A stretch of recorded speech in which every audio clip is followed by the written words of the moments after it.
Hello and welcome to the Last Word on Spurs. We hope you're keeping very, very safe and well. Thank you so much for joining us for instant reaction to Tottenham Hotspur scoring 4.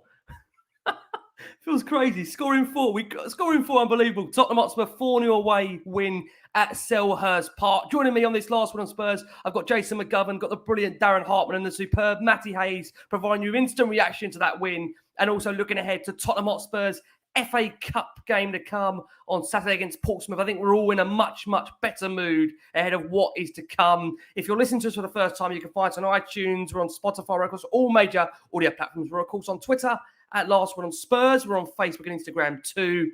And like I say, looking back on a great, great win for Tottenham Hotspur against Crystal Palace at Selhurst Park. A reminder, if you didn't know, we absolutely are delighted to be sponsored by the Beavertown Corner Pin. They are bang opposite our South Stand. Go and check out, at the moment, the Lazer Crush, which is, I think it's Dry January. So make sure you go and check out Lazer Crush in Dry January. Definitely, for the moment, the place to want to go and check that out. Jace, let's kick things off with you. Big, big win for Tottenham. I can't quite believe I'm saying this. So I've got to be honest and say, I thought we were going to provide therapy for tonight, but it is a different kind of show. Spurs up and running. Fantastic 4-0 win against Crystal Palace. I think one of our biggest wins of the season. Much needed when you think we've got Arsenal, City around the corner. Son back amongst the goals. Hill involved in 3 of the 4 goals. And both win-backs in particular with positive contributions tonight. So, such a good second half performance. We hope that's the turning point. Jace, is it the turning point of our season? You might have to unmute before you answer. Well, can I first say there's a very special lady a long way away that would normally get up in the middle of the night and watch these types of games, and she wouldn't have been able to tonight. So hopefully that's put a tiny little smile on someone's face when she does wake up in the morning. And the other thing I'd just like to say, just before we start, as a complaint, I suppose, the messages about David Gold today that Tottenham fans put on West Ham's website were disgusting and vile. And the responses on Tottenham's own website calling for other people to suffer, whatever your thoughts on the matter, is absolutely disgusting. And every person that put that on there should be ashamed of themselves. It is absolutely shocking, whatever you think of people at this football club, that goes on. It's not funny, it's not big, it's not clever, and it should be, it's just disgusting and vile. And then on a brighter note, you know, we've gone to Palace, a place where nobody would have expected us to go and win by 4. That's for sure. When we've ever won there, it's usually by 1, and it's a kind of an ugly, scrappy type of game. And it's come just at the time when Arteta was bursting into tears last night. And I have a funny feeling there might be a few PCR tests being sold around the N5 area as quite possibly the old COVID seems to might be gathering pace before next week. So a fantastic night. Every box ticked, wasn't it? Gone there and won. Gone there with H being immense. Gone there with Sonny on the score sheet. Gone there, kept a clean sheet. Gone there, had contributions from young players that we've not seen stand up. Even Papa Sarr with that little thing. And I thought minutes 1 to 20, we were okay. We started brightly, started on the front foot, looked to get on the front foot. Rode the storm that Palace put on with really only one save for Hugo. He stood up tonight to make a couple of big saves, and then a second half we really turned it on. And there's nothing but positives to take away from that tonight whatsoever. Yeah, I've got to be honest with you and say that before this game, I could not see that coming. And the panel that we assembled tonight was here ready to provide therapy, if I'm going to be honest with you. So it is lovely having a panel that can actually provide some joyous and some right nice positivity on Tottenham tonight. Let's come to you, Hartman. Look, I knew one thing. When you book the Hartman, you know, there's a 90% chance win rate, which he's had on Last Word on Spurs. So maybe we just need to book him for the rest of the season, despite how busy he's been, bless him, on the panto and just generally in life, keep him busy. Dal, love to have you back on. Look, it's a return to winning ways for Spurs. A Kane double strikes from Doherty and Son, sitting a really comprehensive win. And when you think about the fact that for Spurs, we hadn't won away in our last 10 away London derbies, it's a big win that for Tottenham tonight. A massive, massive win. Emphatic second half performance. It puts us 2 points now from third place. Kane masterclass, Sonny on the score sheet, and away day to remember. Does that feel a lot better, Dal, bearing in mind what we've had to go through the last couple of weeks? It definitely does feel a lot better, and it definitely will do a lot to help mood, momentum, to bring the vibe back that we've all been looking for. I've got to excuse the beanie. I've just come off stage and raced back, so the hair is a mess. The voice is struggling. It's all happening. But I didn't know that. This guy's commitment is ridiculous. But the vibe is here. The vibe is here. And what Spurs gave us in that second half is what we all needed. It was a much-needed result. It was a much-needed performance. And Jace, you did a great summary there. And some of the things you said, I was itching to say as well. One thing to also highlight, the away fans who travelled, you were phenomenal tonight. And I think that was a great element of the game and the performance today. I know a lot of people have been saying how upset they've been about the performances and et cetera, et cetera. The fans spoke with their voices tonight, and that was beautiful to hear. And the players responded on the pitch, where if we hold on to this, it could be a beautiful time. It really could be. And listen, I'm in good spirits. I'm in good vibes. When the win comes, listen, if I get the season ticket, it's all over. That's all I'm saying. It's all over. It's all over.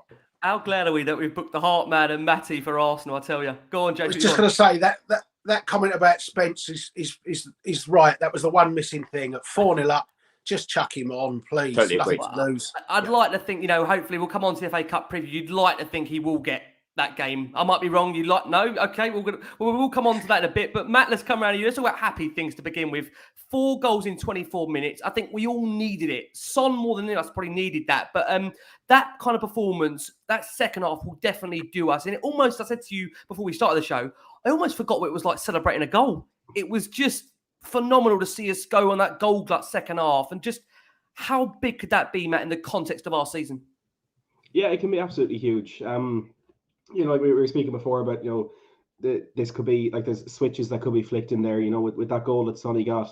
I actually only tweeted about 5 or 10 minutes before he scored. There was one moment he picked up the ball and he's facing up 2 Palace players and he just did a load of step overs and just looked lost. He didn't really look like he knew what he's capable of doing, getting past those players. And I tweeted a bit worried about when he was going to refine that form, and getting a goal like that. We saw the confidence that he had straight after that goal, taking players on, drawing fouls.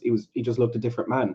And I think the symbolic whipping off of the mask just reminded me of Harry Kane against Arsenal all those years ago. So hopefully there's an upturn in form like we saw back then. But it was just a night of so many things that we've been waiting to see and wanting to see, and some things that maybe we have seen in glimpses. Bryan Gil has had some good 15-20 minute spells in games. Son, of course, had that hat-trick against Leicester. Sarr came on against Villa, did well. But to see all that in one game, in one half, everything coming together and everything really just coming up the way that we wanted. And it's been a long time since we heard the Spurs fans going through the song sheet away from home. We had so many renditions of the Harry Kane song, the Sonny song, the new Bryan Gil one. Even Antonio's, Matt, as well. I mean, Antonio's name. We haven't heard Antonio's name for quite a long time. When they started singing it, I realised that, and I was going to tweet it, but I've missed a couple of games recently. So just in case it had been sang in those games, I didn't say anything. But it has been a while since we heard that. And look, let's just hope it keeps going. Let's hope that there's that positivity and that those kind of happy vibes brought into the game against Portsmouth on Saturday, because we always have that debate. Is it the players' job to get the fans pumped up? Is it the fans' job to get the players pumped up? Let's hope they're both pumped up in the start of that game. I'm a bit worried for Portsmouth because they just sacked their manager, which is always a good thing when you're going into Spurs. If Anthony Costa was here right now, that would be the Costa manager bounce if ever there was one, as he would tell you if he was here. Definitely, that is the new manager bounce. What I am going to do, I presume Portsmouth's best player can't play though, can he? No, I don't think he can. No, Scarlett won't play. I mean, that is obviously one thing Spurs have got right recently.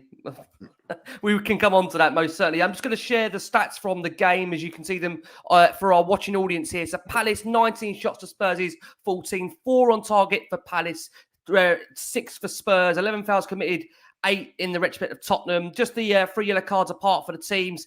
Possession, Spurs shading at 53%.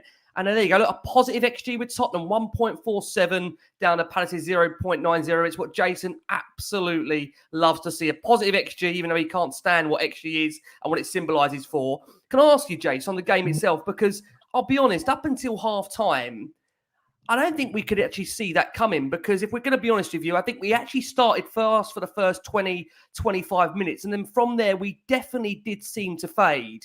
And I think, like I say, we rode that storm, to be fair to the players. I mean, you could just see there was a real lack of confidence actually going into half-time. And when you bear in mind that Spurs had 7 points from the previous 7 games, this does feel potentially like a massive turning point. Just how big could it be?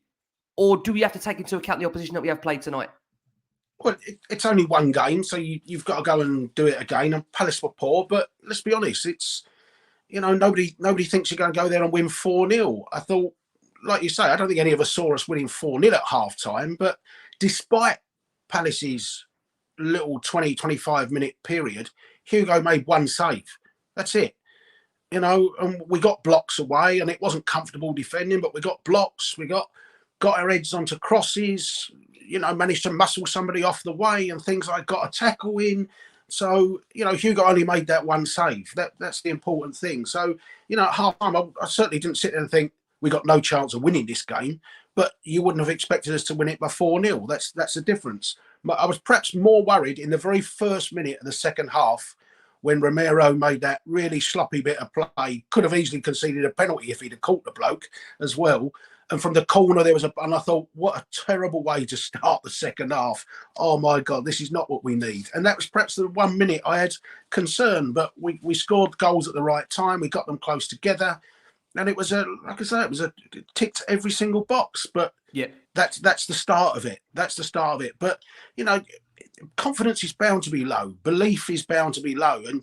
And for a team that's been on that kind of run that we've been on to go away and win 4-0, I kind of thought if we go there and win tonight, it's going to be a scruffy 1-0, maybe a bit of a lucky goal or something. And we might need a big decision to go our way. That's usually how you kind of get out of these ruts. So to go there and win 4-0, a place where nobody thought you could do that, superb. Darren, let's come over to you. Look, it has been, again, with Spurs this week particularly, a very testing week, you'd say, for the club, for the manager, for the players. I think, what we have seen over the course of the last week is really a shift, I would say, in terms of where people are apportioning the blame, really. I think it has been a really, really testing week for all the football club, arguably the players, the manager, the board. How much do you think that impacted going into tonight? Did that play any role, or do you think in isolation it was the game aside? Because I think even beforehand we did see chance for Daniel Levy to go. We've seen, obviously, a real frustration building on social media. How much has that played into tonight's events, in your opinion? I think it's all going to play parts. I think there's going to be percentages in all of that, because as a professional, you're going to be looking at your job and going, you are part of the problem. You're part of the issue. If Spurs aren't doing well, if things aren't going well, you look at what your role is within that. And that's why you look at players like Son, who, when he's not playing well, how sad and unhappy he looks and how his confidence is on the floor. And I think that's why when, as we quite rightly said, that we started that first 10, 15 into 20 minutes looking okay. And then we did have a storm. And I think for the mentality of the players, it could have been same old, same old. Here it goes again. Here comes the usual. It was nice for once to be able to say Spurs are in the lead. We ain't said that for a very, very, very long time. And it was nice for those moments, especially as professionals, to go, this feels good. This feels better. Here's the change. And those moments for Kane getting the goal, Perisic providing the assist, Gil getting that assist. All those moments are moments where you look as a unit and go, look, it's working. Look, we are doing better. This feels better. You celebrate together. And it wasn't all put on one person. It wasn't like the Kane masterclass and everyone stood by and watched it happen. Everyone did their job tonight. And that's why I spoke about the fans as well. And I think that's something that we, as a unit, being Spurs, which we're all Spurs, we're all part of this machine. Everyone today did their job. And I think if we do our part, then it allows us to look at the board and go, okay, now do your part. Conte can now go, look, I did what I want to do with these individuals. If you give me a little bit more, this is what I can do. The players can go, Gaff, I showed you more. Now give me the minutes. It's all about what we all put in. And today was a real show of that. The second half was far better. And as Jace quite rightly said, we did have a moment where we could have done what we've done before, and we got away with it. And sometimes you've got to ride your luck, but also someone in the comments said it's only Crystal Palace. My thing on that is you've got to look at when we played them last season, as someone quite rightly said, we lost 3-0. And also, there's no easy game in the Premiership right now. No. There is not one out there. We had Aston Villa last week and we didn't look great against them and they took the points. And if you don't perform and you don't turn up, you get battered, you get beat. And today we turned up and that was what was great to see. Everyone put in a shift and I was very impressed by that.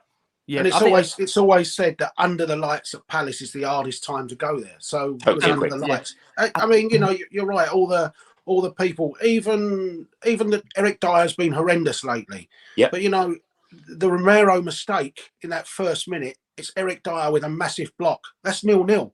Yeah. That's 0-0. He doesn't make that block, and we go 1-0 down in the first minute of the really second half. That's a massive difference, that game. So, you know, even that's not redemption, and I'm certainly not saying that's Eric Dyer sorted, but just a few of the slated players also stood up tonight, and that's important.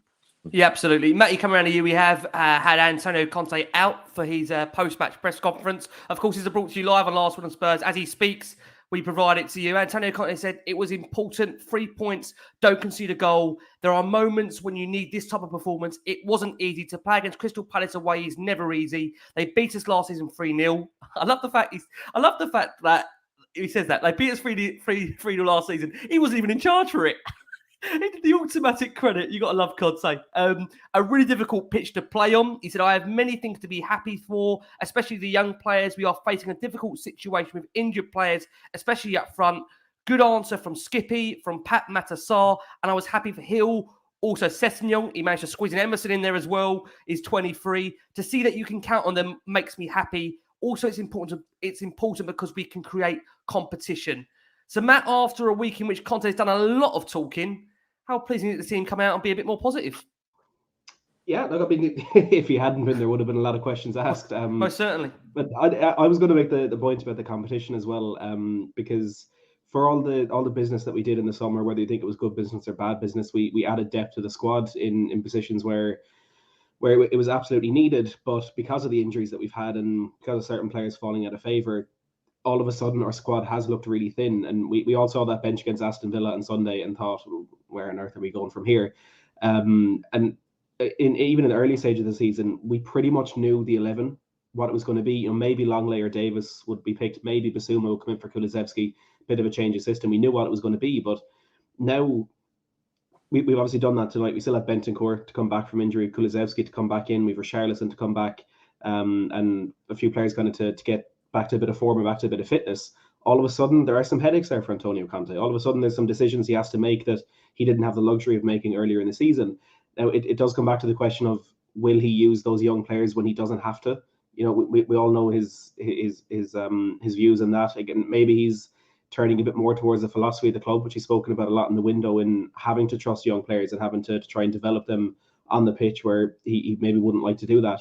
But there's players there who have shown that maybe they do deserve to be in the team. And I'm not saying Bryan Gil needs to start over Kulusevski. Never in a million years would I say that. But if, let's say, we get through to maybe the last 16, the last 8 of the FA Cup, if we're playing an awkward kind of midweek game, play Kulusevski there. You can trust Bryan Gil to go out in the FA Cup and make something happen. You can play Bentancur during the week, and you can trust Sarr at the weekend. Yeah. So that's a massive point. But as good as it is to hear Antonio Conte being really, really positive, that could change in an instant, and we all know he has his motives with everything he comes out and says in the media. But like I said to you guys before stream, let's just enjoy it while it's positive, and let's enjoy the win.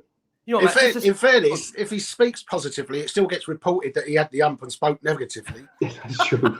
That's true. I mean, at the end of the day, every single week he says at his press conference, "I'm enjoying working at Tottenham," but that means he wants out every single time. So you know, and perhaps the manner in which he speaks. What I would say to anybody that goes on the aggregators on Twitter or reads it rather than views it, I would honestly say, watch Antonio Conte's press conferences, because you do get a different vibe and feel when you see him actually saying it rather than it actually being written and reported. And I'm not saying anybody is misreporting what he's saying, but all I'm saying is it's the way he talks.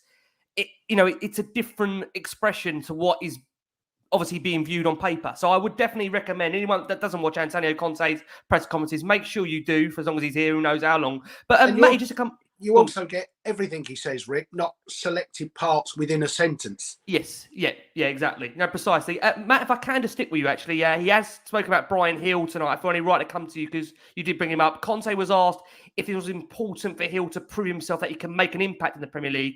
And Conte said it was important. We are talking about a player born to play football. He understands football so quickly. He's so very clever. This league is so difficult. Quality, you have to be fast and have endurance. He has that, and also you have to be strong physically. Hill, since last season, improved on that aspect. I compared him to Bernardo Silva of Man City because, in my opinion, they are really similar. He has to continue to work on the physical aspect because he has great quality. So, listen, there's big praise there from Antonio Conte. Do you think he's going to win him around, Matt, enough to be staying here this month?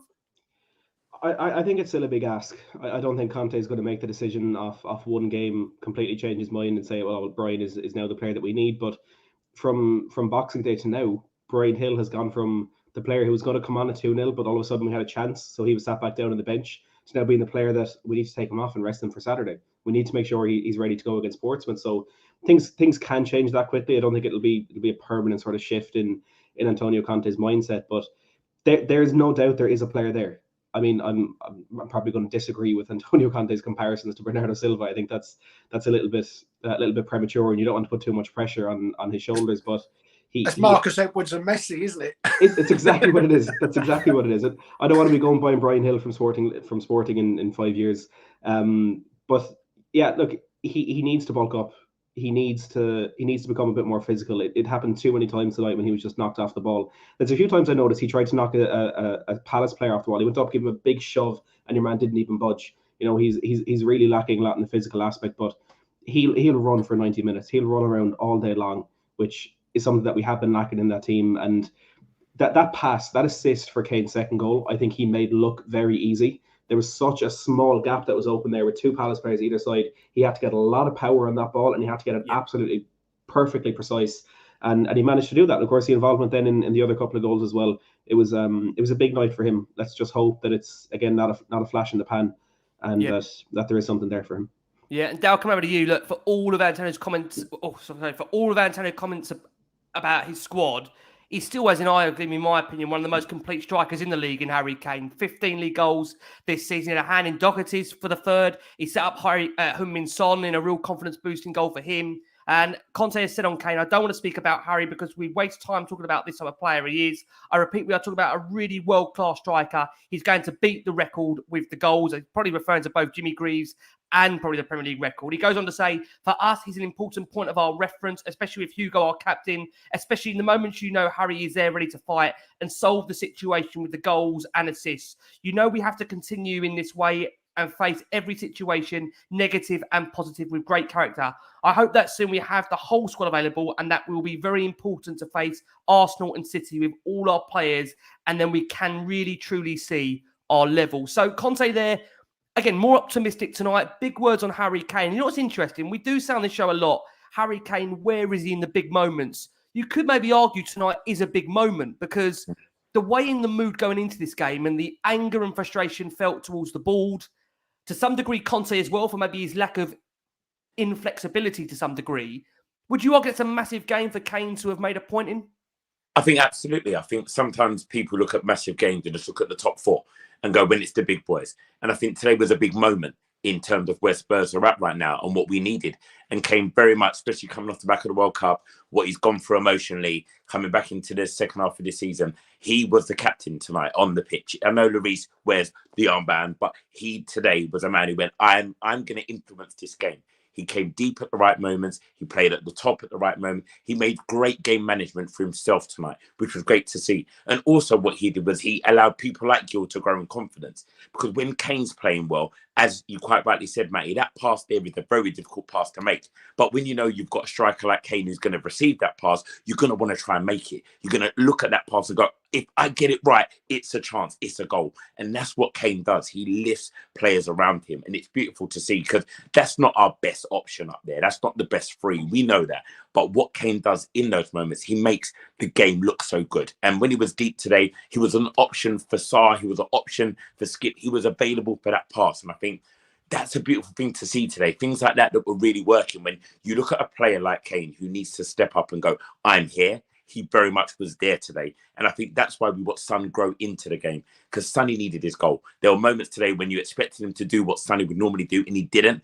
And I think Kane being able to lift his game allows Son time to grow into his. And as we saw by the end, we had a new player on the pitch, Son like a new man as well. And I think that's a real testament. If you're a player or a young person watching football, really do watch this Kane game today, because you saw a man who said, I'm going to lead. and he was a natural leader on that pitch because there was a lot of young individuals. Conte just highlighted it. We had a lot of young boys on the field today. And Kane had to be the elder statesman. He had to be a leader, and he definitely was that for me on and hopefully off the pitch for those guys. Yeah, I think you're spot on there, Dal. People can forget it's quite a young squad you got in there. Now we haven't come on to me, but Pat Sarr, I think that's how you pronounce it now. I think Ali, bless him, has tried to give us the right of how you pronounce the guy's name, Pat Sarr tonight. I think another one that really is, showing us that I think he's got a massive future. I know we can't get carried away. I know it's only one game this evening, but again, another player that you do feel maybe in need of a loan, in need of regular first team football, depending on how our injury crisis is. I think he could be a really, really good player for the future. As always on Last Word on Spurs, we do try and cram in as many listener statements and questions as we have. Nathan Lumber says, what a second half performance. H running the show. Positive from Bryan Gil, Sonny back on the score sheet, and Pat Sarr also looking a really good option from the bench. He asked the question, do you think Conte will rotate for Pompey? We are going to come on to that, Nathan, I promised you, in the Pompey preview. Darren says, good performance, but special shout out to Gil and Sarr, who did very well, but we should be beating Palace anyway. Hopefully we can now kick on, and this is now us back on track for the rest of the season. Attilio Bruno says, just a personal thought, guys.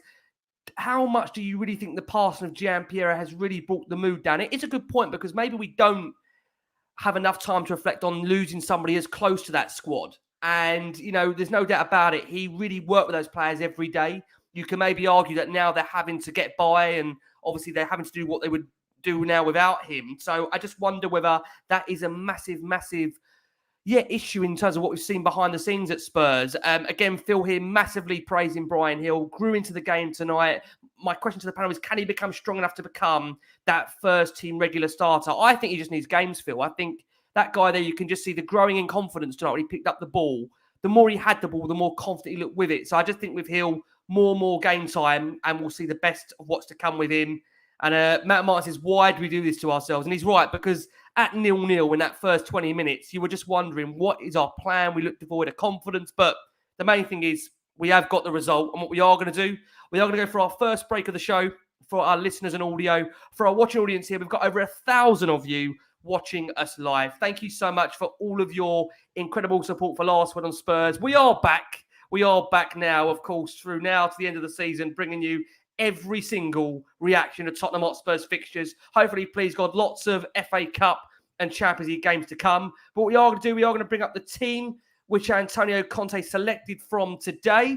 Jace, will come over to you. We saw a lot being made beforehand of the injury crisis Spurs had on their plate. And, in relation to the team, we had two changes.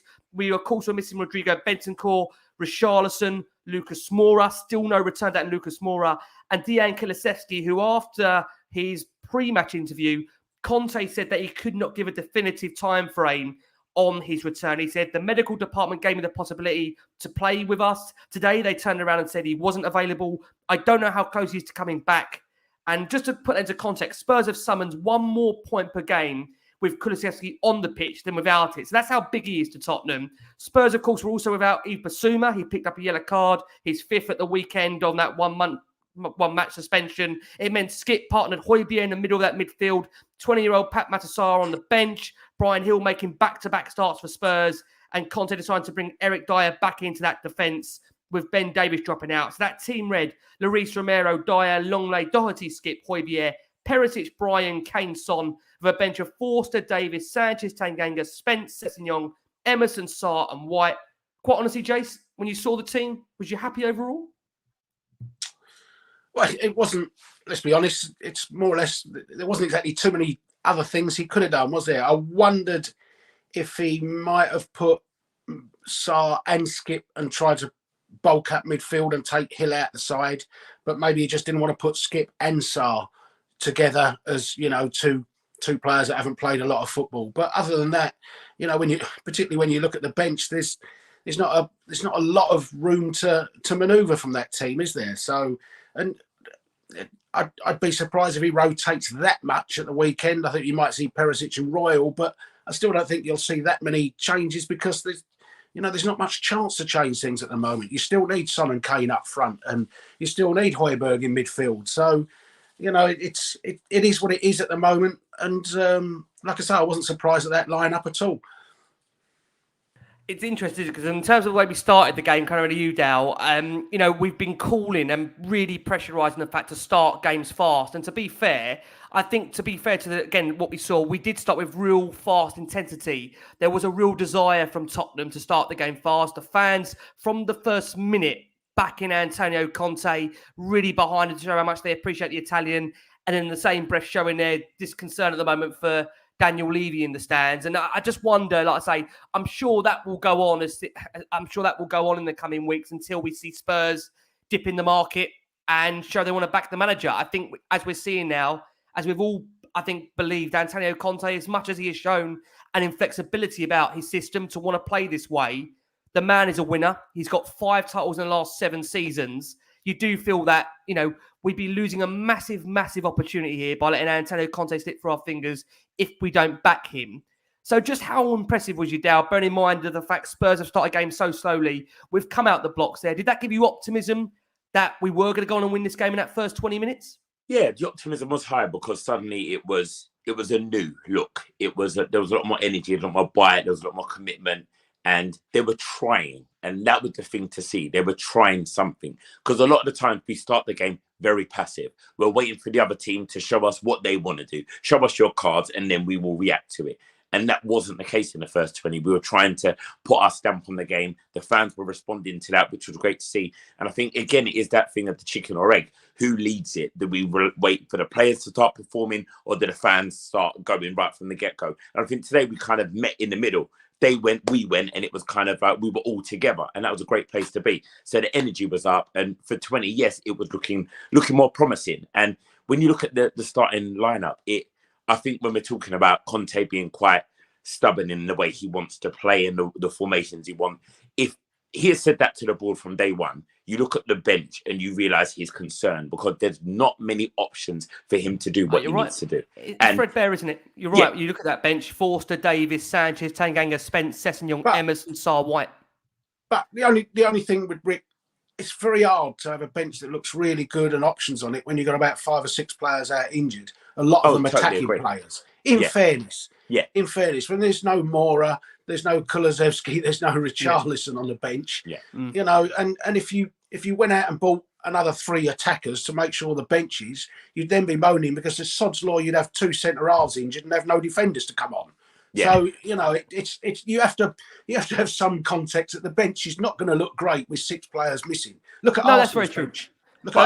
That is very true. Interesting point on it though, where I was going to head is rather than looking at the attacking options, it was where he puts his trust in the defensive options. Yeah. Where you look at, he's got players like Spence on the bench, and we as fans go, do you trust him? Do you want to play him? And I think that's where we have to look at the next conversation to go, if you're looking at the options you've got and you're not trusting that bench because you don't rate them, then there has to be conversations to go, what do you want on your bench? Because quite rightly, we knew the players were missing at the top. But I was, like you said, Jace, I was looking at the defensive option going, if Doherty pulls up here, are you going to throw Spence in and be very happy to trust what he's going to do? Because the fan base are calling for him, but you're not. If Perisic pulls up, are you happy to put Sessegnon out there? And it's just like, and Tanganga's the next option at the back. And it's like, with those options, and we've got Sarr, who, bless him, he was very new to us, and he had a great impact when he came on.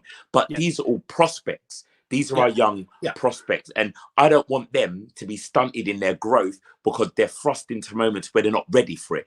And we should have a level in our squad where we've got the players above them to show them and to lead them. And I think that's our grey right now, which I hope gets addressed. Yeah, you're right. I mean, and also you take into account, coming over you, Matt, look, we're 5 players out of who would be in our strongest 18-man squad. Basuma, Bentancur, Kulusevski, Mora, Richarlison. If you arguably take 5 players out of anyone's strongest 18 match day squad, you are going to have issues, right? And it is about, as Conte loves that word, finding the solutions, right, Matty? Yeah, absolutely. And you look at where those players are out as well. The midfield and attack is kind of where we've been happy for most of the season. The defense is where we've been struggling. So it's our best positions and our best players in some of those areas that have got out injured. So context is always really important in every way that you're going to look at this. And like you say, if Arsenal had Jesus and Martinelli and then Partey and Xhaka, if they were injured, they wouldn't be 8 points clear at the top of the table. So you do have to look at that as well. I am also concerned by the fact that it's happened more than once now that someone like Bentancur gets injured in the World Cup. We say he'll be back for New Year's Day. He's not. It's now the 4th. He's still not back. He's not going to play against Portsmouth. You're looking at the 15th for him potentially being back. But Kulusevski, it's not the first time Antonio Conte has been critical of the medical team, thinking, why isn't he back? He's been told he's going to be back by a certain time. And obviously Skip's mystery issue last year where he didn't play football for months on end. So maybe that's something that does need to be addressed, but that's not something you can hold against Conte or the team in the way they're performing. I think Conte has made mistakes. I think he has been stubborn, and I think there are things that he needs to do differently going forward, but he doesn't have the full deck of cards that he had on that list from Paratici after the summer window closed. And we can only hope really that when those players do come back that we do get to see exactly what this team can achieve, hopefully with a few additions in the January window. But if we can start to hit this form before these players come back and then add into a pool that is able to beat Crystal Palace, maybe we're on a good run from there. I would just ask, if we are going to hit this form, is it a good or bad time to do that before we have Arsenal and City twice? That's kind of concerning me a little bit. I don't know. Very good point. Yeah, James, coming over to you. This is going to be the most negative part of the show. So, look, we've got lots of goals to come in just a second, but we have to just address one thing. You're not talking transfers, are you? No, we're not doing those. Let's go. That's me and Matty on Monday. Jace, as good as the opening 20 minutes was from Spurs, the last 15, 25 minutes of that first half. Just move on to the second half. No, because many need to depress us. It's not about depressing. No, it's not about depressing. But listen, you're right. We have had weeks of depression, but it's also just understanding why we do have that moment where we have a really good 20 minutes and then we revert to type. Let's just get it out of the way. Why? Why do we seem to have that in ourselves where we have a good spell to a game and then we fade? Can you put your finger on that? Is there a reason for that? Is it just coincidence? I don't know, lack of confidence or something. I mean, if Conte can't put his finger on it, I certainly can't. We start making a couple of sloppy mistakes. I think we've started to look a little bit overrun in midfield. My thoughts about us getting overrun in midfield from the very front of the team, which doesn't help us in midfield. And I think it's just a combination of things. And then it starts to go. And when you're short of confidence and short of belief, then sometimes it can get that way. It really can. I used it earlier, didn't I? The analogy to certainly Matty was there and people will be laughing, but that England cricket team that wins one Test match in 18 with players looking horrendous, looking like they can't possibly hit a cricket ball, and a bit of confidence, a bit of spark, they then go and win 9 of the next 10 matches. And confidence plays a massive part in that. And suddenly players that you're saying aren't good enough, they can't do this, they can't do that, and then smashing it all around the ground. And this kind of thing happens. And I think we just, Arsenal is obviously going to be a much bigger test. And we'll go into it now on the back of hopefully we have a nice, comfortable weekend. We've got 2 games, and then you think, right, let's have a nice go at Arsenal, hopefully with a good result. And it could all flip again. We could be destroyed 3-0 by the way they're playing. I'm not kidding myself, but confidence is a big part, and playing them confidently gives us a much better chance of going into it with our heads down, thinking, "Oh, here we go again." And I think our supporters will suddenly, for weeks I've been hearing, dreading playing them, and suddenly you can think, do you know what? I'm looking forward to it. Let's talk about happy things. We've been waiting to talk about happy things. So let's have some happiness on this bloody show. My God, we've been waiting for it for about 6 weeks. Dale, let's come over to you. So for the first time in 11 matches, Spurs, not only do they not concede first, they go and score first. Perisic standing up, a great cross to the far post, and Kane getting his head there. And I love the actual chart from the Spurs fans that said, how shit must you be? We've gone 1-0 up. Because, like I say, bearing in mind, it was the first goal in 10 games in all competitions. Since Everton, wasn't it? Since Everton. Yeah. Since the Everton 2-0. I mean, I said to you, Dale, before we started, I almost forgot what it was like to score a goal. Listen, that was a great moment because, as Jace quite rightly said, confidence. And when we started the first half, that positive 20, then it all started to fall away. And then, of course, we can't dominate everyone for 90 minutes. That's not how we're not designed as a team to play that way. So we are going to let sides back in. And if you're playing with low confidence, the fear, the doubts, the worries all start to kick in. So when we got that first goal and to go in front, that's a massive mental gear shift. As fans, we're so used to being 1-0 down. As players, they get used to going 1-0 down. Suddenly, the mentality is we are 1-0 up.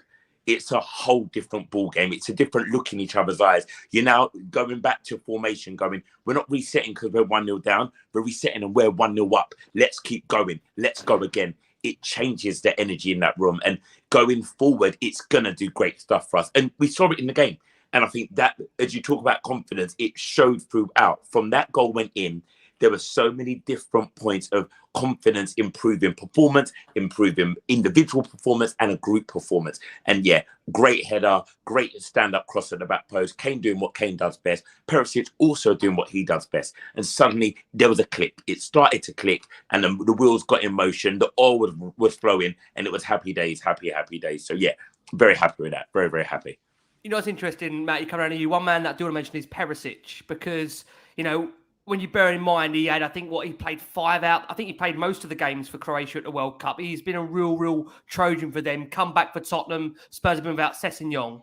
And he really has worked so hard, continuing to work so hard. Got himself back early to feature, of course, for Spurs against Brentford. And now tonight, 8th assist of the season. I mean, again, there's been maybe some criticism of Perisic that we haven't quite seen enough from an attacking perspective. But from a contribution of assists, I mean, that's remarkable. 8 assists already this season, Matty. Yeah, I think the criticism of Perisic is a little bit harsh. Look, at times he's not played well. I mean, he's not been perfect in every single game. But to go from the options of Sessegnon and Reguilon last season to someone like Perisic, I think it's a little bit odd to call out the attacking quality that he has, to say that he's not good enough. And the criticism when we got him was that he's 33, he's aging, he's whatever. I mean, if you look at his fitness stats in Serie A last season, it was his best ever season in terms of distance ran, in terms of games played, in every capacity. And you can see he is an absolute physical specimen. To go and play all the games he did with Croatia, to play extra time as well, and like you said, to come back early, he is, aside from what he offers on the pitch, and like you said, 8 assists, he's the perfect man to be standing up the ball to Harry Kane at the back post. There are players in that team who are really going to learn a lot from him, which I don't think we're really going to see the benefit of until maybe 2-3 years down the line. If it is going to be Sessegnon, fantastic. If next season it's going to be Destiny Udogie, who gets to learn from him, even better. Having someone like Perisic in your squad it's priceless. He's a serial winner. He's won everywhere and everything he's been. And I think anyone who's questioning how good he is and what he offers to us, I'm not sure what football you're watching, but again tonight he was really good. And I think the best thing about him is a lot of the stuff he seems to do is just so innocuous. Like he doesn't have pace. You're never going to see him knock the ball 10 yards past someone and sprint onto it like Bale against Maicon. He just has that incredible footballing intelligence where at any moment he can just gain half a yard on someone. And there's a moment in the first 5 or 10 minutes of the game, the ball was played out the left-hand side to him, and it looked like the pass was a little bit short, but it looked like Perisic should get there. And he started to move towards the ball, and he just kind of hesitated for a second or two, made the Palace defender commit, but he was always in control of that situation. He could just knock it past him, and all of a sudden the whole pitch opened up in front of him. And that's something that can, if it's a 1-1 game, that opening up that space, maybe picking a pass in there can be a big difference. And I just love watching him play, and it's a pleasure to see him in a Spurs shirt, and hopefully we get a good season or two out of him. Yeah, most certainly. I mean, I say this is what we all want, of course. And I say the play from him, as we said, Perisic in particular, we just want to see maybe that execution more in the final third. But to be fair, like I say, from a contribution perspective, you can't ask any more than that. Jace, coming over to you, second goal of the game. And at that point, Spurs are flying, quite literally flying. 2-0 up. And Kane played a lovely 1-2 with Hill. And you could just see Hill at this moment was really growing in confidence. Kane actually looking for Hill looking for Kane. Lovely ball through to him. Eye of the needle, rifled in the top, rifled trademark finish from Harry Kane. And I mean, like I say now, he's just 3 goals away from beating Jimmy Greaves' all-time goal-scoring record for Spurs. It's coming fast, and lovely to see Hill there with the assist. Just a lovely top and goal there, Jace, really. I forgot what it's like to be playing free-flowing football to some degree. The finish was excellent, wasn't it? It reminded me a little bit of his finish a couple of weeks ago against Liverpool, just drilled right across the keeper into the far corner. And he's done that a number of times for us. I think if there's one angle of from behind the goal they show where Hill's, I think it was a kind of a no-look part, a mini no-look where he's slightly looking at a different angle, which the defender then starts to move as if to say the ball's going that way, which just takes him off balance. So when that eye of a needle ball comes, instead of being able to clear it, he's just on off balance to block it. I think you have a look. He's looking as if it's going to go infield rather than into Kane, and it just sometimes just that little, that tiny little bit of difference knocks somebody off balance. I mean, how many times does Messi go past people when he's just puts them off balance without actually doing anything? Does he just drop like that and he's gone the other way? But no, it was a really well-worked goal, super goal. And like I say, to do that for Hill right in front of our supporters, to have them all singing his name, whether he's here at the end of the month, I think if we don't get a new placement in for Mora, he'll definitely be here at the end of the month. But, that will do him the world of good. And it's just that confidence that the team can get from him, so that when Kane gets the ball, he thinks, I can pass it out there. Yeah. That option is on, and that makes a difference to the team defending, because they think if Kane can only look one way for Son, then that makes that defending a lot easier. But if suddenly you've got an option to pass both ways, then they don't get so preoccupied with Sonny, and maybe that little bit more space will come his way as well. So important for him. Let's keep calm. It's we're certainly not saying we've found the new greatest winger in the world, but tonight was just encouraging. Let the boy grow. What I just like about tonight, though, I mean, like this comment here from Adam says, amazing what happens when you go forward and play with urgency. We've said this for a long time, that despite the fact Spurs are without 5 of their key senior players to get in the 18, if you move the ball with purpose and with pace and with finesse, teams can't handle us. Kane, Son in the side, Hill. Again, I know tonight maybe I'm going overboard on Hill, but I was really impressed by that second half display. I got to be honest with you, first half I was really, really concerned if he was able just to physically hold up the ball. We've had this issue with Hill before, where I know many have said he looks a bit like a competition winner, but I think he grew into the game, right? I don't know if you agree, Jason. I know you're laughing at me there. You agree? I did. Wasn't he labelled as a child? The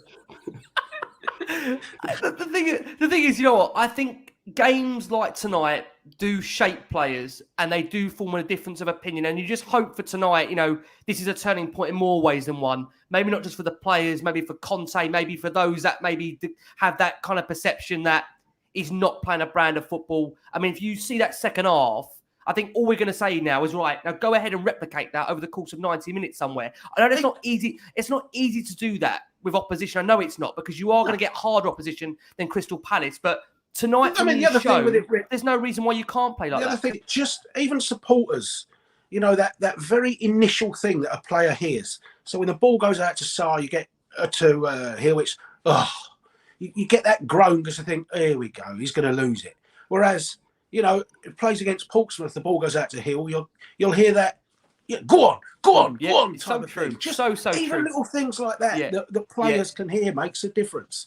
Yeah, and I agree as well what Raz said. The bear hug Conte gave to Hill, Brilliant. That will make him feel 10 times tall. It honestly will. I mean, like I said, there's no joke about his height, because I'm 5'8". So honestly, it's no joke about his height. Dale, come over to you. Harry Kane, as we've said, I mean, the man himself, top class, 15 league goals this season, 198 now in the Premier League, 2 off Jimmy Greaves' record. And I think, again, you look at the case that it's, for Kane now, a season where if Haaland isn't here, Kane's getting a lot of the plaudits. Is it just, does he want to go under the radar? Is it just one of those things, Dale, where you just got to admire what Haaland's doing, but at the same time also recognise Kane's record? I mean, we're talking about 7 or 8 seasons now. The consistency, 15 plus goals a season, has to be recognised, right? Absolutely has to be recognised. But let's be real about it. Kane does not want to go under the radar.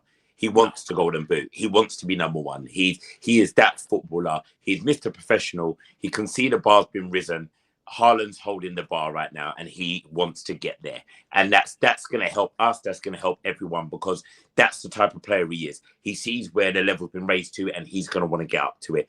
And that's only going to serve us well. And I think someone put in the comments, a hat-trick against Arsenal when he breaks the record. Great. I'll take that all day, every day. I think confidence today was I think it's going to be the repeated word of today, because like you said about Hill's growing confidence, Kane's growing confidence, and Jace, you're right, with the fans' confidence. If you're playing on the pitch, we all remember the days of Lennon on the wing and Bell on the wing, and you'd hear the seats close and they got the ball and everyone's up on their feet. And when you're a player playing on the wing and you suddenly feel that energy of the fans are with you, Of course you can. Yeah. You take another chance. You're ready to drop a shoulder. You're ready to give it a go, because you're not going to be groaned if you make a mistake. You're going to get, go on, son, go again, son. And that helps. And I think today was a real testament of that. Confidence was being fed into everyone, because the fans were on it, the players were on it. And I think quite rightly so, if we continue like this, look, we're not going to go out there and say, look, it's all going to be great from this point forward, but it allows the momentum to be built. We've got a game coming up thick and fast. This is another game that is winnable. This is another confidence-building game as well, and then we can push on, because as we know, it's going to get harder, it's going to get more complicated, but yeah, Kane don't want to go under the radar. And also, I think Hill doesn't want to go under the radar anymore. That performance today was a man, again, who stood up and went, I'm here. And I think also with that confidence, when you're getting hit and you've got low confidence and the fans are groaning at you, you want to stay on the floor. You want the ground to eat you up. Yeah. But when you're playing with confidence, you get up quicker. You take that hit harder and you go again. And Matty, you quite rightly said when he wanted to shove someone off the ball, it's funny to watch because that's him trying to find the game. He's going, I want to get involved. I am physical. I want to be about it. But he's going to learn that by putting it through the guy's legs, that's the way he implements himself on the game. Don't try and shove him. You're never going to beat Arnie. But if you put him on his bum, then we will cheer you and you'll feel like a bigger man than he is. And that's going to come for him, hopefully. Yeah, I just want to add on, on the point of Harry Kane and how fantastic he was today. And Jason, you were speaking about the second goal as well. That same angle from behind the goal where you're speaking about the Bryan Gil no-look pass. Harry Kane at no point looks at the goal. No. He's watching that ball come in from Bryan Gil. Eyes on the ball the whole time, and he knows exactly where that corner is. He knows the goal. Like, you're expecting Bryan Gil to cross that. He knows once that ball is made that the goalkeeper is making that move to his front post, so there's space open at the back post. Head down, knows exactly where that goal is, and just fires. And then that's something that you can't teach. You just either you have that or you don't. And there's not many strikers in the Premier League at the moment that I think do have that. Obviously, Haaland is one, Kane is another, and like you said, Ricky, if Haaland wasn't scoring 21 goals already, we would be speaking about this as potentially the best season of Harry Kane's career. And I think from a Tottenham perspective, I'm as much as I'd like that credit to be given to our players when they are playing as well as they are, especially in the dross that we've had to watch over the last 6 or so weeks. I'm kind of happy for him to be going under the radar to some extent, because the rumour mill will die down a little bit. You won't be hearing as much about Kane wants this, Kane wants that. Gary Neville probably won't invite him out golfing. But he is a truly magnificent football player, and he's pushing on to 30 now. So let's start really appreciating what we've got with him. Well, Mucha Homie reckons that you've also got that skill as well, Matty. So no pressure there. Oh, absolutely, left foot, right foot, whatever you want. Yeah, all day long. I love it. The confidence of the lad. Just on Kane, some lovely other stats. Second Premier League player to score 100th, 200th, 300th in his appearances now after Teddy Sheringham. He's also now scored 7 headed goals in the Premier League. Needs only 2 more to equal Duncan Ferguson's record from 97-98. The goals keep on coming for Harry. Spurs' first substitution of the game was Pat Sarr coming on for Oliver Skipp. Jace, let's come over to you and get your review on Skippy. Look, I'll be honest, he looked a bit rusty in that first half. He had a bit of a lunge. He was on a yellow card, so he had to almost watch his toe there in terms of the game rather than his actual toe, but the way he was having to manage that game. First start of the season, I think, for Skippy. What did you make of his overall display, Jace? I was just going to say, you're talking about Duncan Ferguson. Don't forget, he was the one who famously picked Sarr up and just dispatched him over his shoulder. So that wasn't a link to that, but I'm not going to miss Duncan Ferguson's entry there. So no, I thought he struggled first half to get into it. If I'm honest, Skippy. Every time the camera went on him, he looked like he was absolutely knackered. I thought, blimey, Skippy, you're puffing already, boy. But, is that it's very easy to sit there, and we were kind of doing it in the group, weren't we, writing Skippy off, but you think, how many games has he really started this year? It's trying to get it's trying to get some confidence to get into the game, understand your role. So, it wasn't great first half. I thought there was a couple of that little period of that 20-25 minutes where we lost control. Where we lost control. Sometimes he got caught the wrong side of the ball, or physically wasn't strong enough, or it was just nipped round him and he was losing his runners and things. But which I suppose isn't completely unnatural to happen when it is your first start for a long time. But Skippy's not the type of midfield player who's going to run it like Patrick Vieira used to run it as a name, and he's certainly not going to be Bentancur and people like that. But it was the second half. I thought he was better as the team got better, and just that first game's out of the way under his belt, and it's something for him to build on. I'm sure he'll play against Portsmouth. I'm pretty certain that he'll get the chance there, and that's another 90 minutes under his belt, and he might even feel a little bit more comfortable early on against a side of a lower level to just get him a little bit more confidence as well. But We still want Bentancur back as quickly as possible, that's for sure. Absolutely, yeah. I mean, just after that substitution, coming to you, Dal, we saw Son hit the keeper one-on-one. It was saved by the offside flag, and I thought we all thought for Sonny it's going to be one of those nights where, again, it just isn't going to happen for him. I'm glad he missed. You think made it more special when he scored? Probably made it more special when he scored, right? I just think the worst thing would have been for him to have scored and then the flag go up. You just would have been dear, tough. oh dear, it's never going to come. You are right. How much would that have knocked his confidence? I mean, massively. Yeah, exactly. And one man, we're going to come back on this in a second, one man who's had to, I think, work on that confidence to believe he is good enough is Matt Doherty. Now, again, I'll be honest, I've never been a massive, huge Doherty fan, but what I would say is in the second half of last season, you could see the guy was purring as the games were going on. Then we saw that horrendous challenge by Matty Cash, which inevitably set Doherty back, not just physically, but I think mentally as well. And I honestly think that, it does take time to get back into Conte's plan sometimes to convince him that you're the right man. And to be fair, he's had to be patient. He's had to wait for his chance. He had a run, of course, on the back of the World Cup where he played a couple of the friendlies, got goals in there. But Dale, coming over to you, how important was it to see Doherty back on form tonight, back with a goal, and really looking to make that right back spot his own, as we see Spence obviously there on the bench, and reports obviously that Spurs are looking at another right back in the market, which I won't go to do for Jason's sake. But how big is that? How big is that for Doherty tonight to get that goal, just for confidence? There it is, as you said there, Ricky. That's the word of tonight, confidence, because it lifts his game. By getting the goal, being in the right place at the right time, following up the play, assisting there, getting the goal, that's what he needs to do. He needs to be able to produce that, but he needs to become more regular.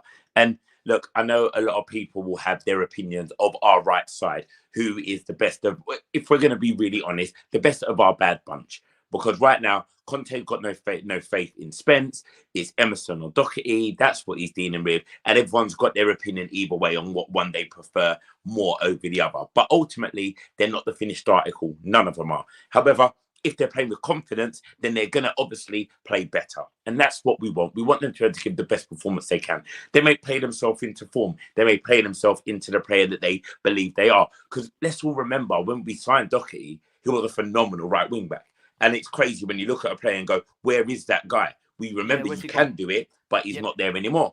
And I think we're getting glimpses of it. We're seeing moments when he shows flashes of the potential that we all believe should be there and could be there.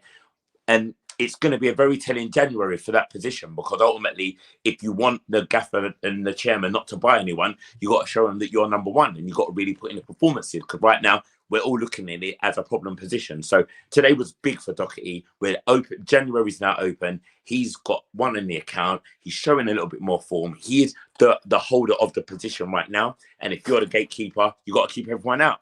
Wish him all the best. There you go. Dow competing with the analysis of Richard Cracknell. Choo-choo. Mac will be pleased. Matty, I've got to ask you, and you're obviously, I feel like I have to ask you about Matt Doherty, right? I have to ask you about the Irish connection now. Bearing in mind, like I say, no one's oblivious and stupid. It looks like Spurs are on the search for that right wing back. Do you think that will play a part in the minds of those that are fighting for that position at Tottenham right now? Or do you think it's just a case of them focusing on the job in hand? Because as the window goes on and drags on, it's interesting to see how much of a priority that position becomes over other positions of the team. Yeah, I think the potential replacement will probably play more in Matt Doherty's mind than Emerson Royal, because for Doherty, this is the only and probably the last chance he'll really get to play at a top club and to play Champions League football, especially. For Emerson Royal, I think it's easy to forget with the criticism that we do put towards him. He is only 23. He has a lot of developing to do. He is being played out of position. I think if he does go back to Spain, or if maybe moves to Italy or France, he could be a Champions League level footballer. I'm not sure you can say the same for Matt Doherty. So, excuse me, he could be fighting for the last chance in his career to actually go on and play at that level. And it's showing in the way that he's playing. He's definitely more suited to that position, which is an immediate advantage over Emerson. And again, it's a question you could put to Conte. Why wasn't this switch made earlier this season? But in the way he played tonight, the word that I used was impetus in getting on that ball and in getting forward. And there's one moment in particular when Bryan Gil was assaulted inside our own half and the ball was just kind of ran loose. Everyone kind of stopped, but Doherty was straight on that, picking up that loose ball while everyone else was just waiting for the referee to blow the whistle. And that's something that we haven't seen in a long time. That awareness and the desire to really actually get going and on the front foot. He definitely has that in abundance over Emerson Royal. But again, as much as I'd love to see another successful Irish player at Spurs, I do think it's a position that needs to be prioritised in this window. I've no doubt that Antonio Conte feels the same. And if we are only going to make one signing in the window, I would like it to be in that position. But if it's going to be another Jed Spence or another stopgap or another player that Conte doesn't really want, is it worth it?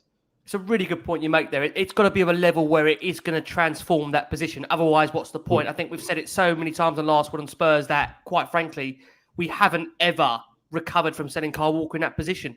You know, if you look at who we've bought subsequently since Kyle Walker, you'd say maybe Trippier for a period, but even Trippier when he was here was never really the first choice. So I think that's where you have to look at and think, if we can go in and get what Conte deems to be, in his mind, a ready-made replacement in terms of a ready starter replacement, then that's a different story. But I agree, if it's going to be for a club signing, there's no point, is there really? So let's talk about Sonny. We've been waiting to talk about Sonny for so long. Last one on Spurs scoring. Jason, it feels only right to come to you because it's been difficult for Son this season. I think, I'll be honest and say so. I think if it was any other player on Last Word on Spurs, I think maybe we would have been a bit more critical.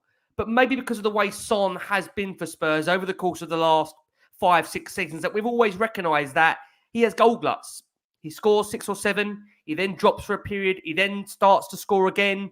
But this season's been like no other. I mean, all his Premier League goals had come in one game before tonight. So you can tell with Son that he cares so deeply, and he does play with almost that frustration as a fan when he isn't doing what he does best, and that's putting the ball in the back of the net. So just how important will that be for him mentally tonight to score? And as I did probably ask you against the Leicester game, really, is this the moment where it changes his season? Well, hopefully, because, you're right. We asked the same questions after Leicester when he'd smashed in a typical Sonny-style hat-trick. And we thought, right. And then he hit that wonderful volley against Frankfurt. And you thought, yep, it's turns. But, Sonny tonight, when I looked at his game, it's not, strikers can go through periods where they don't score goals. But it was his genuine all-round game, wasn't it? I mean, there was the shot in that first half that just about stayed in the ground. And that's against a high tier. I mean, it was a horrendous shot, wasn't it? The one in the first half, looking to bend it in the far corner and put it in row triple X. So he started with that.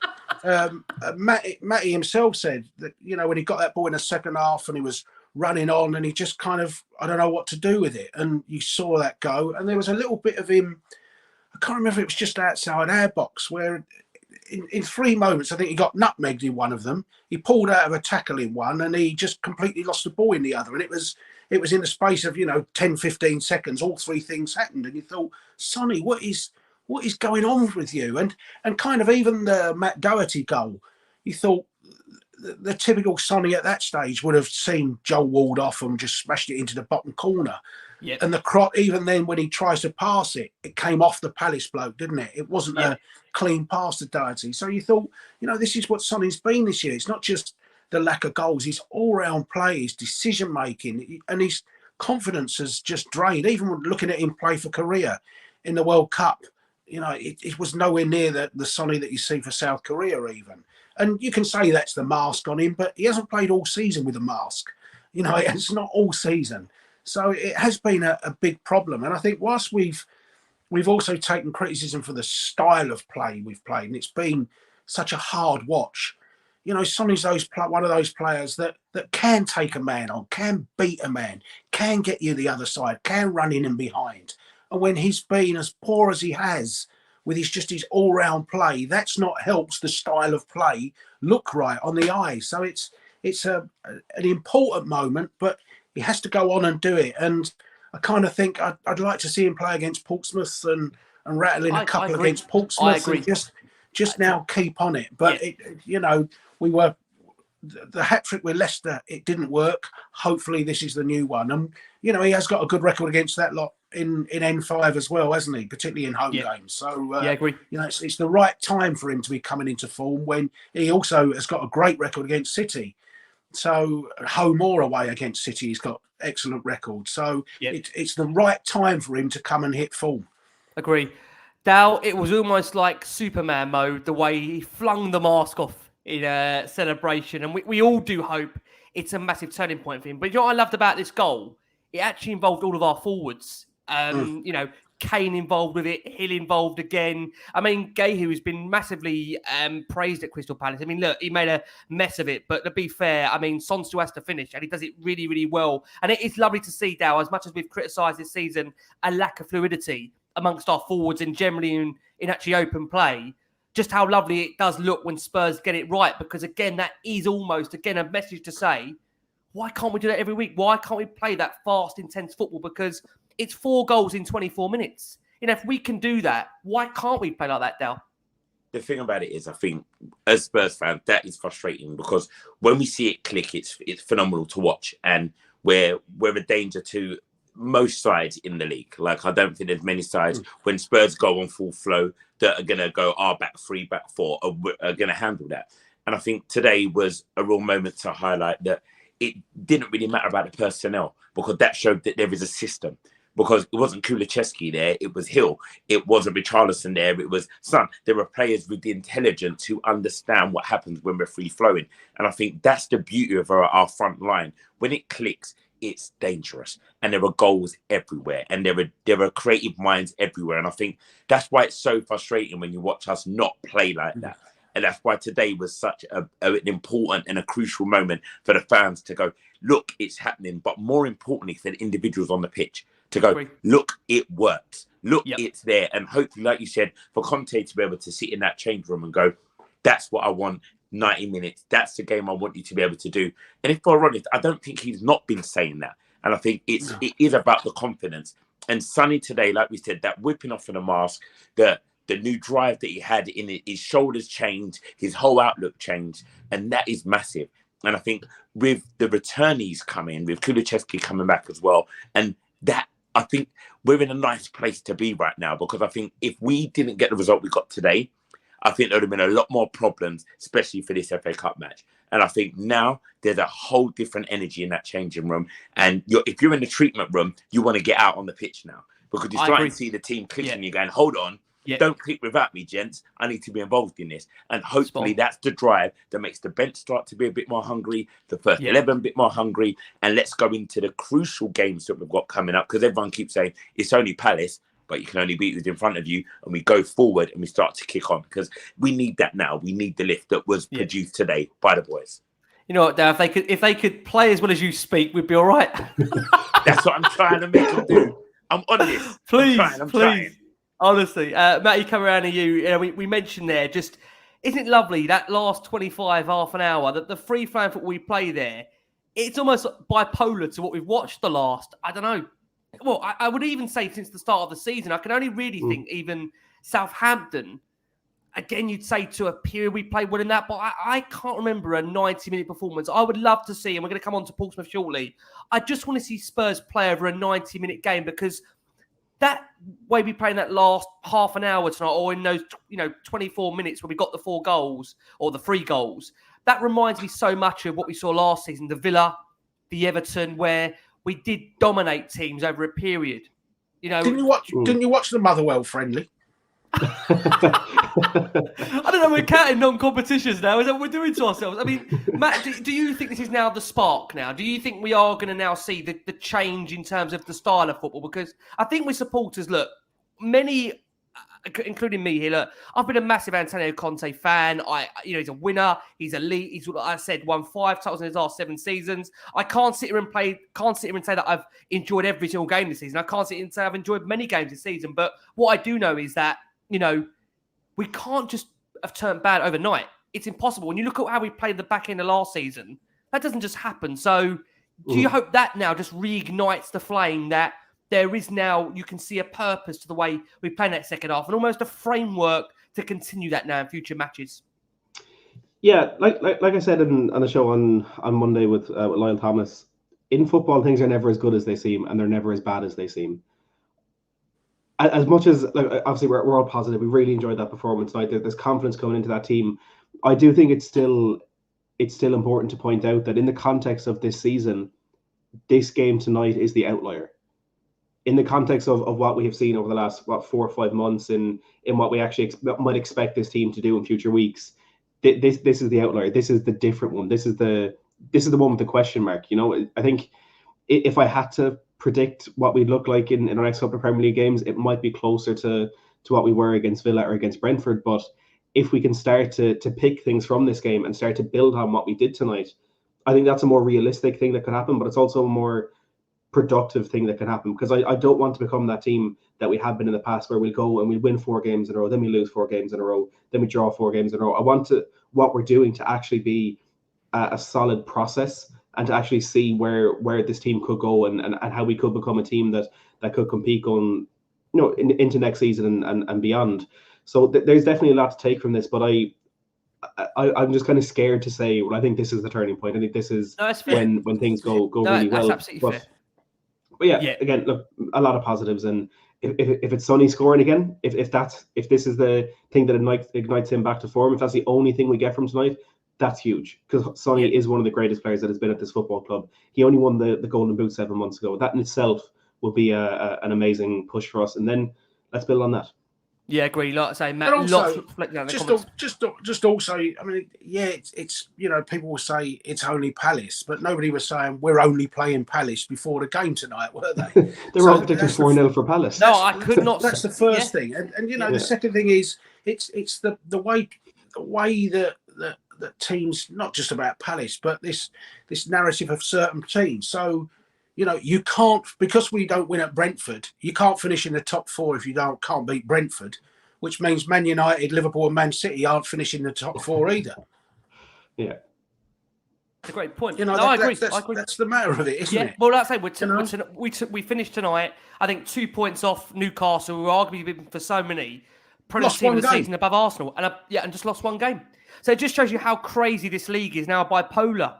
The league is to some degree, and even you know, people saying we've been so you can't play like that and finish in the top 4. We can't finish above Liverpool like that. But the fact of the matter is, we've been turgid for 17 games and we're 5 points clear of Liverpool. We've been turgid for 17 games and we're 8 points clear of Chelsea. Yeah. So we've been turgid all season, and for 1 week we've been in the top 4 all season and into the next round of the Champions League. So we played worse than this for 6 months last season. You can be turgid and do it. Yeah, you can be. One man who arguably was turgid. Exactly. One man who was arguably turgid at the weekend and was back tonight was Hugo Lloris. You know what? Coming over to you, Dal. Mentally, I just wonder again tonight. You know, we talk about Lloris a lot, and I'm not going to hold back here. I do think Hugo, bless him, probably has come to the end of his time at Tottenham. He's been a wonderful servant. He's saved us so many points. Do I think we should now be looking at his, you know, future successor? Absolutely, we should. But the last thing I'd want to see is Lloris leave here, being unappreciated for the amount of years he's given to Tottenham. And there's nothing I'd like more to see him win a trophy with Tottenham, as all you guys know.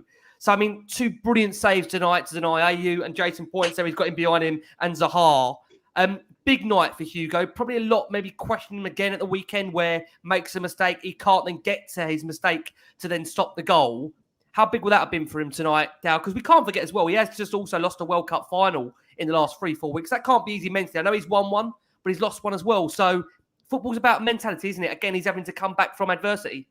Absolutely. It's mentality, it's confidence. Keepers are one of the hardest positions because any mistake is massive.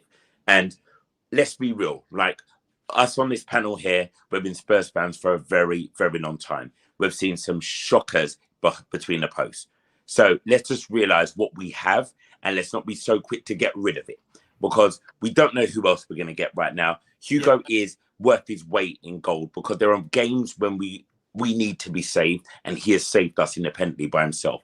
And I think we have to remember there's a balance in that. Everyone dips in form. Everyone goes up and down. And let's not forget his highs. When Hugo is great, he's a phenomenal goalkeeper for us. He has saved us single-handedly and dragged us through games. And that's what he can do. And today was a confidence boost for him, because he had a bad one against Villa. And he will know that. And I think that's the level of a professional that he is. He will know he had a shocker.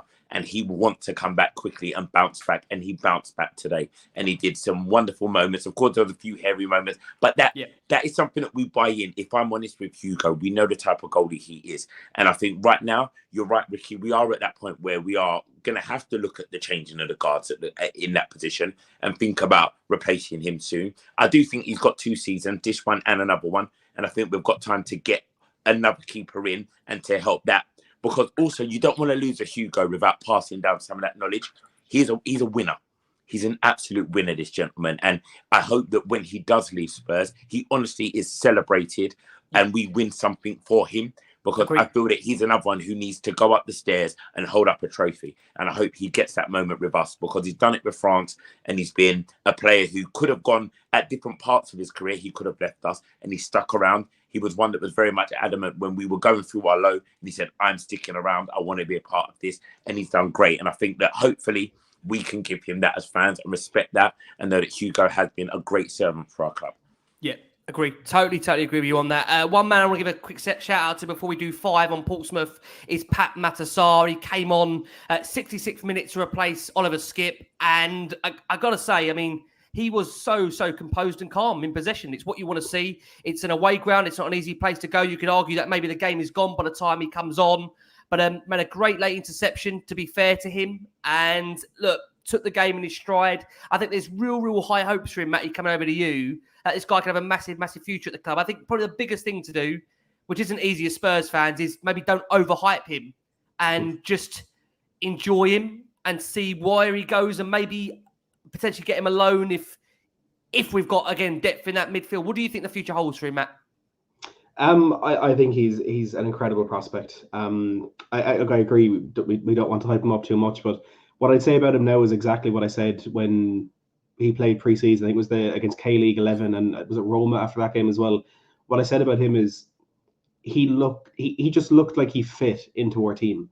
You know, you have all these young players that come in pre-season. I think Harvey White in pre-season was probably the most impressive player, but Sarr just fits seamlessly into that team, and he did not look out of place at all tonight. Like, that's, I assume, the longest he's ever played in a Premier League game. He looked like he belonged there. He looked like that's where he was, and there was no abundance of quality. You know, you're not going to expect him to pick out 30, 40-yard passes. He's not going to put one in the top corner from the edge of the box, but he just knows where he needs to be. And I think that's maybe a bit more important at his age than the actual technical ability, because, again, that could be the unteachables of football.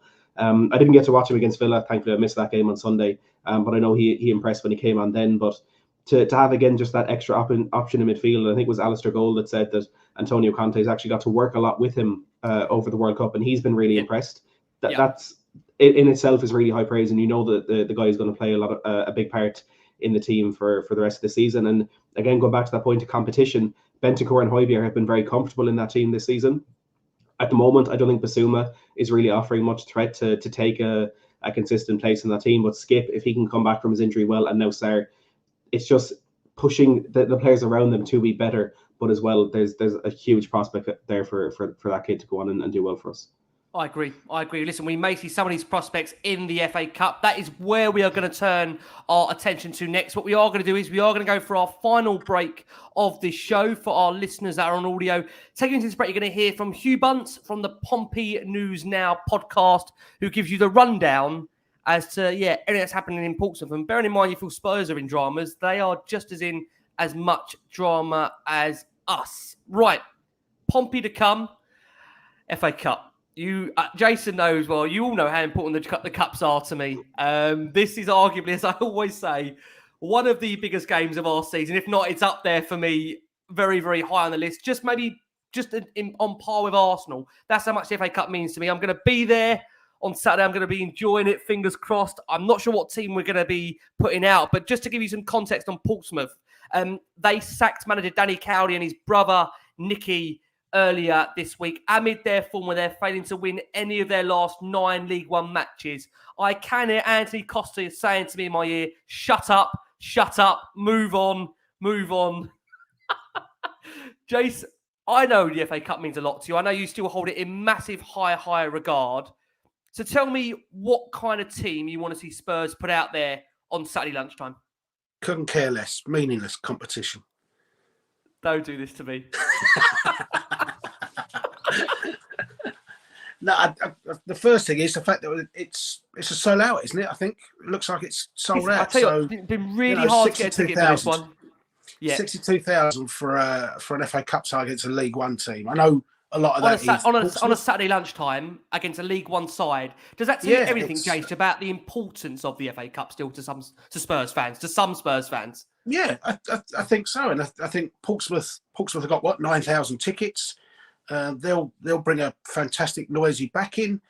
It's a free hit for them, isn't it? It's almost kind of the perfect game for them. They're probably thinking after such a run that they've been in League One, it'd be nice to go to one of the big stadiums and just a free hit. And they probably thought until tonight we're going against a team short of confidence and thinking we could be the most talked about team in the third round at the weekend. Should be a cracking tie. I think you'll see Son and Kane. So they might rotate Davis to Longley and it might be Sessegnon to Perisic, but I think you'll see Son and Kane, and I think you'll see Hill and Forster might well be in goal, but you'll see enough. I think he'll rotate as much as he possibly can, but it's not like he can leave Kane out and put Richarlison in, or leave Kulusevski and put Moura in. So it is what it is, and hopefully Sarr gets a few more minutes with. Maybe he'll play Skip and Sarr. But yeah, it's something to look forward to, and we've got something tonight to build on. And let's not dismiss an FA Cup tie as unimportant and lose all the momentum we've got from tonight. Immediately lose it, and then go into the Arsenal game instead of on a buzz of 2 wins. With our heads down, thinking, out the cup already. There's the chance of a trophy gone. So let's take it on board. Well, you know how long it's taken me to get over Forest in the Carabao Cup. I'm still not over it. I'm still not over it. It's awful, isn't it? I'm still not over Forest in the Carabao Cup. Dal, come over to you. Interestingly, Conte in his embargo. You're not over Colchester yet. I'm actually not. I'm not over Colchester. I'm not over Grimsby. What was it, 7-8 years ago under Yole? Grimsby about 17 years ago. It does feel that's how much I've aged doing last one on Spurs. Dal, this game for Tottenham, Conte in his actually embargoed press conference did say for him the priority will always be the Premier League and the Champions League. But this is an opportunity to, I think, spark some momentum, go on a cup run. Now, I always say this, that, to win an FA Cup at Tottenham would be so big. And what everyone makes about the top 4, finishing in the top 4, it really upsets me just how devalued the FA Cup has become in some supporters' eyes. Not all, but some. For me, this is still one of the biggest club competitions in the world. And I know that sounds mad when you think about the Champions League, you think about the Super Cup, but the FA Cup still holds a massive higher value because you want to be able to tell your kids, look, what I won. You don't get a trophy for top 4. You can't show your kids a top 4 medal. Mm-hmm. So just how big is this game for you in the context of the season, Dal? For me, it's massive because I feel that, like you say there, winning an FA Cup, winning a trophy is massive. Momentum, confidence, all of that, it's huge. And I think that football has changed, especially when you look at it from a business aspect. Everyone talks about where the money is. The money's in top 4, the money's in Champions League, and that's what the focal point is because that's the chairman talking. That's what Conte believes he needs to achieve. However, winning the FA Cup will do more for the dressing room, for the confidence of those players, I believe, than just finishing top 4. I think having that win, and also for the fan base as well. You go on that cup run. It's funny. You like watching the darts, and you watch someone go for the 9-dart finish. Every time he gets closer, the energy builds, the confidence grows. That's what a cup run can do. That's Jason. It's that build. It's that excitement that grows, that carries right the way through. And I think if we put that into this season, a great win at the weekend could start that 9-dart finish, and away we go. Happy days. Honestly, I so wholeheartedly agree with the Hartman. Wholeheartedly agree with the Hartman. Matty, come over to you. The trouble is, I'm the MVG fan that missed out on it. Matty, coming over to you. Look, I think, again, you kind of get the feeling of the panel here, just how big this game is for them at the weekend. For you, Matt, how priority is it? Bearing in mind, we have got Arsenal just a week after that on the Sunday, which Dal and Matty, you are here for that one. Jace, I think you are there for it, of course. I'm hoping to be there as well. So do you have a concern, Matt, bearing in mind if we go full strength with Arsenal and our injury record at the moment, 5 senior players being out of the 18, how much emphasis and strength do we go in this one for you, Matt? I think we should go quite strong, but I don't think we will. You know, like I've never seen Tottenham win a trophy, which hurts me so much. It's quite painful. So of course I want everything to go towards an FA Cup. I don't want it to be prioritised over the Premier League. I think getting top 4 in Champions League football is more beneficial in the long term, but it's a club that needs a piece of silverware, whatever way we do it. If we get drawn a non-league team in every round up until the final, we win it, I don't really care. We just need to win a trophy in some way. And when bringing in managers like Jose Mourinho before and with Antonio Conte now, that stuff doesn't really mean much to them. Like Conte said, the priority is the big competitions. It's all or nothing. So I do fear what will happen, what team will be selected, and obviously then if we do get into the latter rounds, how that goes. But I think with Bentancur and Kulusevski hoping they're back for the game against Arsenal, that might allow us to go a little bit stronger in the Portsmouth game. If we want to play maybe a Bissouma and Højbjerg midfield, that could allow us then to rest one of them in that Arsenal game or whatever. But my biggest fear is like what was mentioned in the chat there, Portsmouth with a new manager bounce. It looks like their manager, they'll appoint Liam Richardson. Whether or not he'll be in place before this game, I don't know, but he has a good record with the club. He was their assistant manager when they got promoted the last time. So there's going to be a very feel factor around that club if they can get him in. So fingers crossed, it's a David De Gea sort of thing and the fax machine breaks down. They have to wait till next week, but it's a banana skin. But I'm hoping we can. It's one we can get around. Matt, let's the one thing with Portsmouth that we will have to our advantage is they won't have any surprises because there's enough of our scouts have watched Harvey White down there, and then they'll have watched Dane Scarlett and things like that. Really good point. That so there'll be nothing we don't know about Portsmouth. Which when you pull out, I don't know, Hartlepool or Rochdale or something, you think, Christ, we better go and have a watch of them. But we'll know a hell of a lot more about Portsmouth than. Yeah. And of course, you can bet that there's a phone call gone into Dane, and he'll be stuck in the middle of it. And wait, you better give us what does that left back like to do, mate? It's a very good point. It's a really good point. I think you're right there, Matt. You know, it will be interesting to see how much Conte takes it seriously. I think, again, sometimes managers can underplay just how important certain cup competitions are. And I always say that growing up for me, there's a rich heritage with the FA Cup, despite the fact in my lifetime, what I would have been 1 or 2 when Spurs won it. You know, I've been brought up in that heritage that the FA Cup is a massive trophy and an important trophy to Tottenham fans. You know, Jace, you'll tell me how many times we've won the thing. We were up there again. I mean, how many times have we? It sounds awful. I'm trying to remember. 8 times we've won the FA Cup. So that I'm lucky. I've seen us win it in 81, 82, 91. I've seen us win a European trophy. I've seen us win 2 League Cups. So even though we've never won a trophy, I've seen us lift 6 of them. Yeah, I got to see us 4-0, so I know exactly what it's like. Let's end it on predictions. Jason, start with you. FA Cup, what are you going for? I expect us to win it, but you must start quick. You can't let Portsmouth have the first 20 minutes of getting them confidence and going 1-0. And we saw that with Morecambe last year, didn't we? Yeah, agree. Just how difficult that tie became, and that was a ridiculous one. So backed by 9,000, you know, you have to start quick, not just lay back. If we start quick, we win the game. If we don't start quick, and we're a little bit complacent and we're not switched on, it can be a banana skin. I totally agree. What I must actually just remind people is that this game will not be televised in the UK. So for those that are looking to watch the game, I do understand there is overseas access to it. And this is where beautifully NordVPN comes in. Because like I say, we are sponsored by NordVPN on Last Word on Spurs. So make sure you do take the opportunity if you are looking to watch the game, how important the FA Cup is to you. You can get now still your 30-day money-back guarantee with NordVPN. 4 months free. Go to nordvpn.com/LDOS. If the FA Cup means something to you, make sure you go and make sure you take that out before that. Jace, thank you so much. It's a start fast from Jason. Dal, what are we going for the weekend for you? I'm going for a comfortable 3-1 win. I feel like we're going to give him a charity goal, but I feel comfortable 3-1 win. That's what we need to do. The word comfortable in Tottenham I've not heard since the start of this season, so that would be lovely to hear. I put it out there. I've said it. I'm going to just say, Dal, thank you so much, mate. We know you, honestly, the man has just come back from Panto, right? Honestly. The dedication of this man to Last Word on Spurs. Last time we saw him, he was covered in snow, wasn't he? He was. In the blizzard. Listen. I Honestly. better clarify that. It was the blizzard. Especially at this time of night.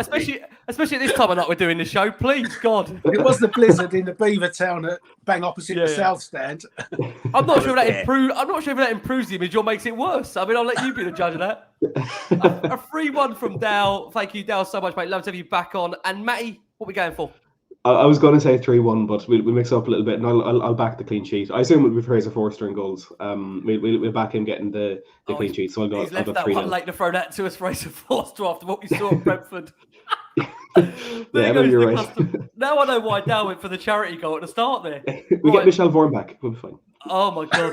Now we are going back. Suddenly I think everyone's giving back their NordVPN subscription after that one. They've now found out Forster's started.